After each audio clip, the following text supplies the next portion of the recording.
Embora eu já tenha feito vários vídeos sobre esse assunto, assim, da magia, do sobrenatural, no budismo e tal, sempre reaparece uma pessoa aqui fazendo perguntas sobre esse aspecto que é difícil para essa mente que a gente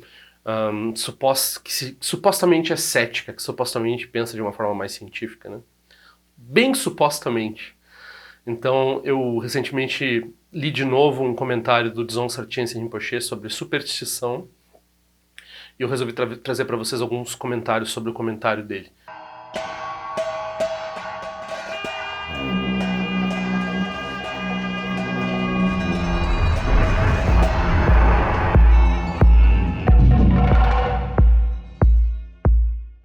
Bom, vou aproveitar para pedir para vocês continuarem com as contribuições de vocês. Eu estou indo para o retiro agora no dia 11. Eu vou tentar deixar alguns vídeos programados para esse período. Eu passei um grande trabalho agora desde o Natal. Estou arrumando todas as descrições dos vídeos, arrumando no meu site. Estou tentando preparar uma newsletter para mandar antes de entrar no retiro. Então embora eu não estivesse publicando vídeo, eu também tive uma gripe. Curiosamente, por causa desses ar-condicionados todos que a gente tem que passar. Foi um calor tenebroso aqui em Porto Alegre do Natal até o dia 2, mais ou menos. E eu tava bem gripado, tô melhorando hoje, então por isso que eu não gravei vídeos nessa semana passada.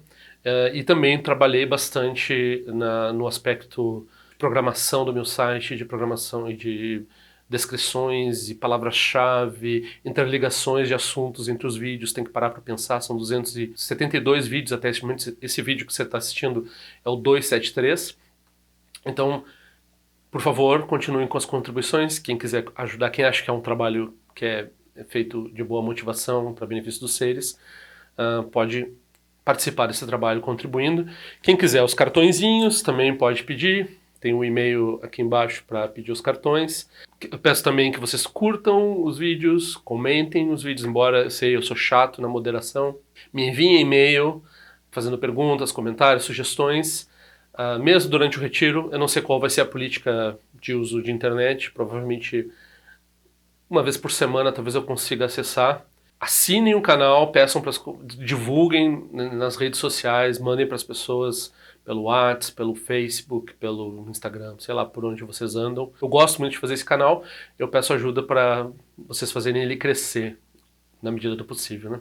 Eu vou linkar o texto do Rinpoche na descrição, vocês podem dar uma olhada em inglês lá. É um post no Facebook, então eu vou tentar dar uma lida nas partes que eu achei mais relevantes para esse assunto aqui. Então, o Rinpoche ele começa falando da dominação cultural, né? Então ele fala que as pessoas se preocupam muito com a dominação cultural que aconteceu do comunismo chinês que invadiu o Tibete, que era um tema aqui no Brasil, no mundo, em Hollywood, se falava muito nos anos 90, até o Dalai Lama capitular com relação a essa busca de uma independência do Tibete, né? Então, há muito tempo o Dalai Lama já não busca um Tibete independente, mas sim liberdade religiosa, liberdade de prática religiosa na China. E o Rinpoche comenta que realmente na China já há muito budismo tibetano sendo praticado, muito Mahayana de forma geral na China continental, né? Então essa dominação cultural ela aconteceu, foi terrível, mas ela já não é hoje tão relevante quanto um dia já foi, né? Então ele passa por cima disso. E daí ele começa a falar que essas pessoas de mente supostamente cética, supostamente científica, essas pessoas estão propondo um imperialismo cultural, uma dominação cultural sobre o budismo pior, mais malévola, mais danificadora do Dharma do que a invasão do Tibete ou essas situações políticas que aconteceram no século passado, né? Ele fala, de um ponto de vista puramente budista, não interessa se o genocídio cultural acontece agressivamente com armas ou se ele acontece de forma passiva pela imposição de valores extrínsecos que não existem dentro do Dharma. Se é algo que diminui o Dharma do Buda, então é algo que é destrutivo de qualquer forma. Então não interessa se tem violência, se não tem violência. Então isso tudo é feito, às vezes, com a ideia de não, nós estamos preservando o Dharma, nós estamos modernizando o Dharma, e na verdade nem sempre é o caso, né? Então a dominação cultural pode acontecer das formas mais sutis, até mesmo através desses aspectos culturais que mudam sutilmente o sentido de uma palavra ao longo do tempo, né? Por exemplo, um dos críticos do Rinpoche disse que tinha que abrir mão dessas superstições, entre aspas, do budismo tibetano, de forma a ele penetrar no Ocidente, se modernizar, né? Aí ele aponta assim, não, mas para ele está usando a palavra superstição no sentido ocidental. A superstição no sentido ocidental tem um sentido bem próprio que o Rinpoche coloca aqui como a crença excessivamente crédula e a reverência por seres sobrenaturais. Então aquela palavra sobrenatural que a gente já falou bastante aqui no canal, a gente falou do que é natural, do que é sobrenatural, está dentro desse aspecto de que as pessoas não entendem o que é natural e sobrenatural no budismo, e daí também é que elas estão querendo tirar o que elas chamam de superstição no budismo. E daí o que o Rinpoche, né, a pessoa pensa, não, então o Rinpoche vai dizer que, sei lá, que esses aspectos parecem, mas vai ser, eles vão ser cientifizados, vão ser integrados. Não, o que ele vai dizer é muito mais surpreendente. Ele vai dizer assim, no budismo, a palavra superstição é namtok. Namtok também é traduzido como conceitualização. Então toda forma de pensamento discursivo, de especulação, que faz uso da mente de uma forma dual e julgamentosa, isso é superstição. Então ele vai dizer que no budismo tudo, daí olha o pulo do gato, meditação, karma, reencarnação, mantras, orações e a própria ideia de nirvana são produtos de namtok, são produtos da superstição. Ele está dizendo assim, o nosso caminho está cheio de superstição, que não é o que os ocidentais estão pensando que é superstição. Aí a pessoa fica confusa, né? Mas para aí, não. Como é que funciona isso? Então ele diz que não é popular ele falar dessas ameaças ocidentais com relação ao Dharma, dessas distorções que estão ocorrendo por meio desses ocidentais que querem limpar o Dharma das superstições, né? Esse pessoal assim que tem uma cruzada de transformar o Dharma numa coisa que ele não é. Ele só lembra que os valores e pensamentos ocidentais não são sacrossantos e que a gente também tem o direito de criticar, total direito de criticar e de ver os problemas intrínsecos que tem nesses valores, né? Então ele fala da ciência. Então, embora essa ideia de que se alguém se inspira pelo budismo porque ele é analítico, porque tem uma afinidade por lógica no budismo, e daí a pessoa se inspira para praticar o Dharma, ele acha isso bonito, acha legal isso, né? Só o que ele está dizendo é que o budismo não tem que buscar nenhuma comprovação, nenhuma base, ou nenhum embasamento, não tem que se ajoelhar perante esses valores, né? Só porque eles estão endeusados no Ocidente, e daí tem que buscar comprovação e tem que buscar aceitação, aprovação por parte dessas instituições que pensam de forma ocidental, né? Ele está falando que ele já falou algumas vezes sobre essa questão, apontando esses problemas com a adaptação do budismo no Ocidente, que estão indo muito para esse lado de, né, sacudir o rabinho, né, como um cachorrinho fica feliz, sacode o rabinho assim, com relação a essa autoridade científica, a autoridade né? Então muitas vezes ele comentou, fez uma crítica com relação a isso, essa subserviência do budismo perante esses valores, e ele diz que ele não está falando de um ponto de vista assim ocidental ou oriental, né? Para ele pouco se interessa se um japonês vai abandonar o teatro no e vai querer estudar Shakespeare e se tornar um especialista em Shakespeare. Ele acha isso tanto faz, é ótimo, bonito. O japonês vai aprender Shakespeare, tá ótimo, não tem problema nenhum. Não tem problema nenhum com a pessoa ter essa portabilidade cultural, né? Só que é importante saber o que é o que, né? Não misturar, não transformar uma coisa na outra. Então, o comentário que fica surpreendente para nós é esse comentário de que meditação e nirvana são superstições no Dharma, na visão do Dharma. Isso é extremamente surpreendente porque normalmente as pessoas pensam, não, essa coisa de rezar talvez seja superstição, essa coisa de fazer rituais, etc. Mas sentar em meditação e talvez essas ideias mais profundas do Dharma, não, isso daí já é... Então tem dois aspectos e o nosso preconceito ocidental vai julgando e dizendo, não, isso aqui é como o pessoal da Mindfulness, da Mac Mindfulness faz, né? Então eles mesmos dizem, nós destilamos aquilo que era importante no Dharma e trouxemos para nós. Tem uma figura que fala isso, né? E deixamos de lado aquele bagaço, cultural todo que não interessa.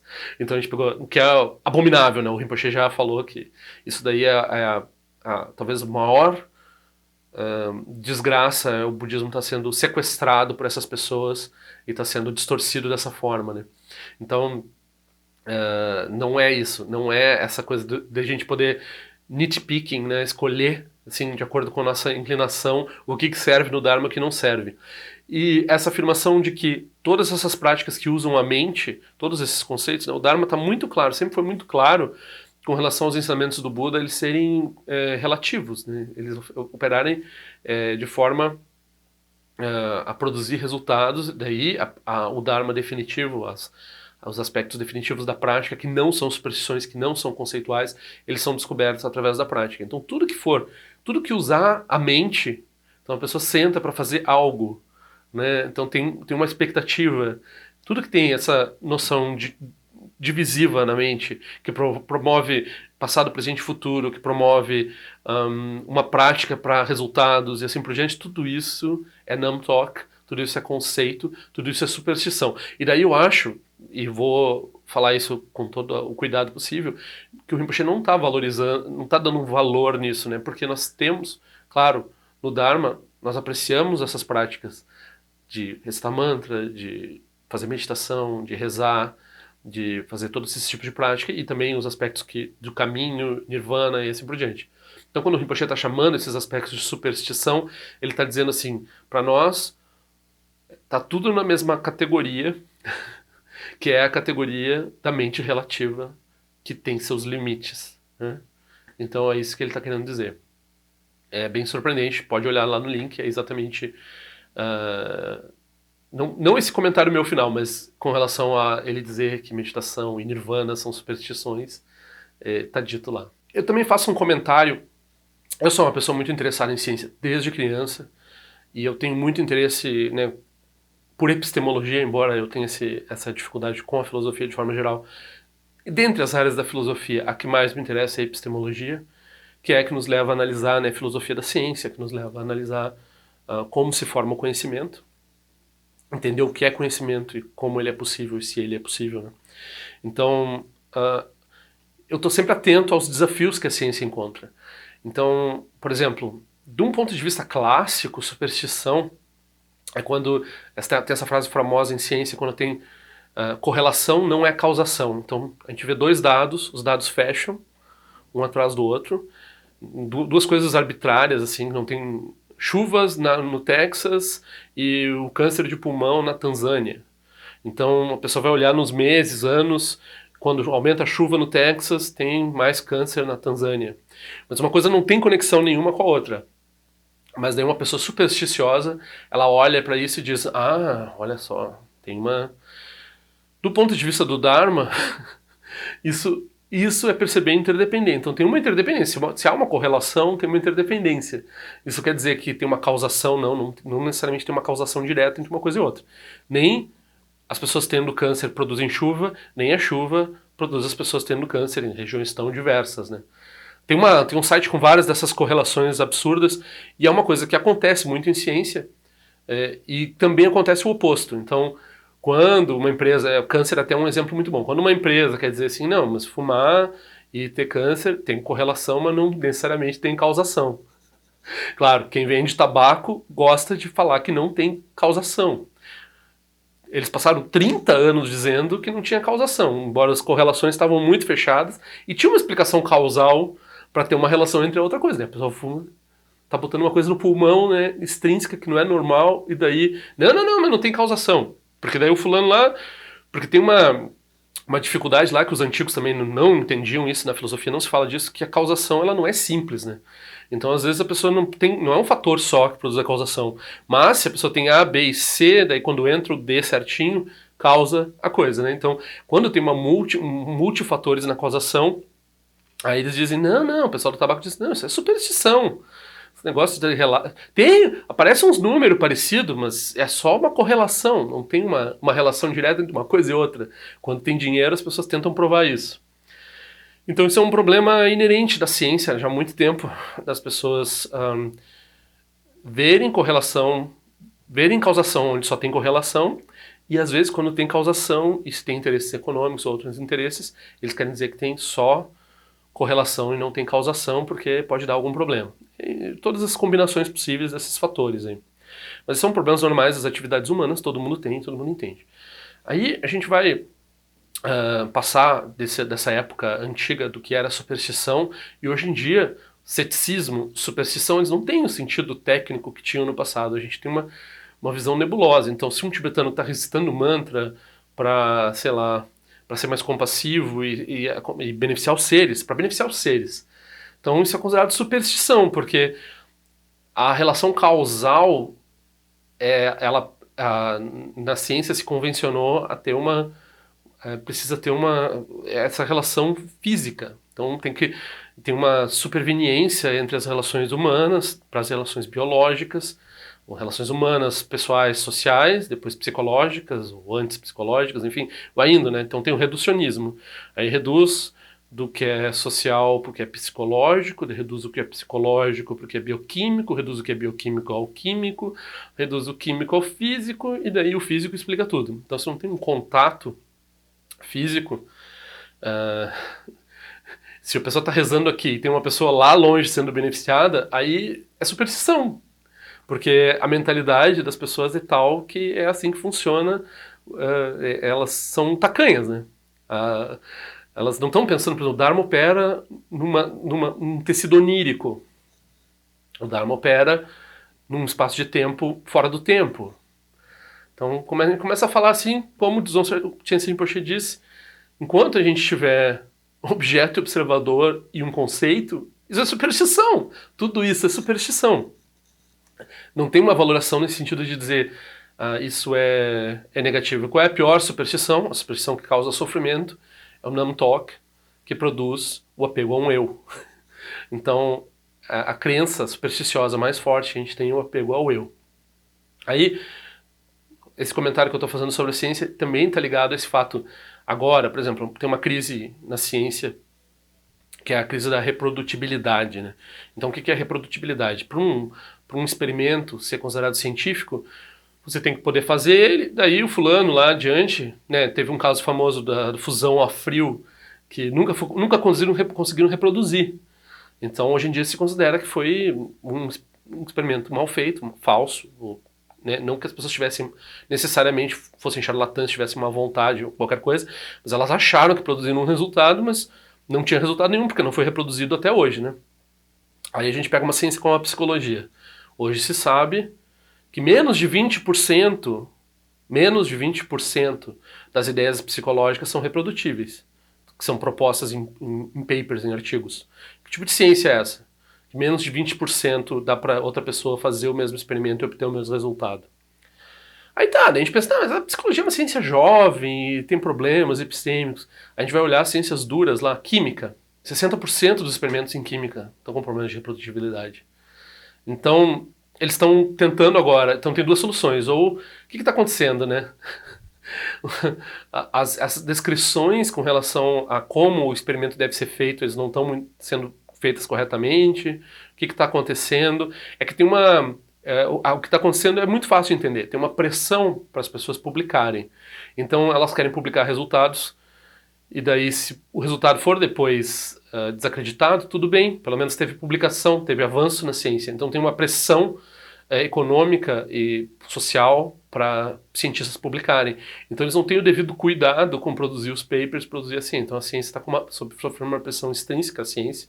O conhecimento está sendo produzido porque com menos qualidade, é o mesmo problema de capitalismo, né? Então, quando tem que produzir muito, daí começa a produzir com menos qualidade, porque tem mais dificuldades de produzir e assim por diante, acontece todas essas pressões internas. E aí, mas tem gente que está dizendo assim, então já que na psicologia a gente não tem reprodutibilidade, já que nas ciências duras está tendo problema de reprodutibilidade, quem sabe a gente cria um outro paradigma científico que reprodutibilidade não é tão importante. Superstição para vocês, né? Começa a dizer assim, então se o cara faz lá e o outro não consegue fazer, parece truque de mágica, né? O truque de mágica tem que ser reprodutível, eu acho, senão não funciona.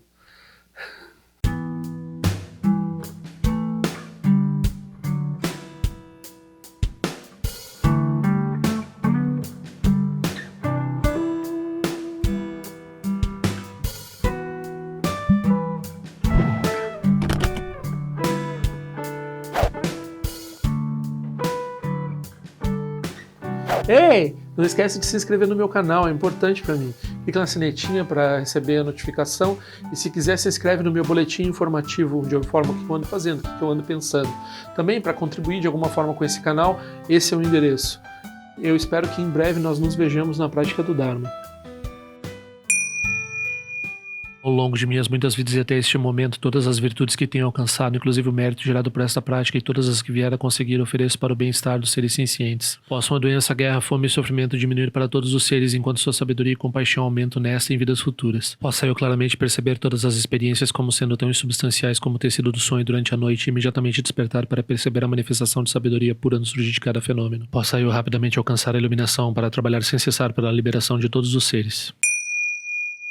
Nirawe Korajinga Sumpano Neoma Lundi Kwene Tirezi Wante Jinja Soiza Pekaja Produtin Jyochi Om Sochi Jamia Champene Jirasawa Kunchatu Zio Zetai Bai Mediano Jutu Piamania Jogi Sasundatu Ten Jyochi Chime Kwene Pema Sambao Sasura Jese no Pai Garjuan Shujuku Tupeku Kuse Destintes Indar Shinju Chigmetu Jutru Panangue Wachatungo do Pateno Muyengue Kupamalora Sanelundu Tileta Tutin Jyochi Emergesum Pemeri Suche Pemetan Lati Kusizuruan Pemocha de Truma de Sojino Nibe Melunde do Jyochi Nenjuane Chimpote Payuri Nepadan Dembasi Pechambundan Kuseja Senten Jyochi Kusun Sanje Guru Rinpoche do Condado de Wachimbo Jabartia com seu tutor da Poça Sol, Debson Chinchilapto Sushi, não se mueve de chuva, dançam palum de do Partingelo, uma rumba zaguru pema cede, que loja som de loite, aliança som de papel, do Jushu Sung, não guarda miral do Sungele, show.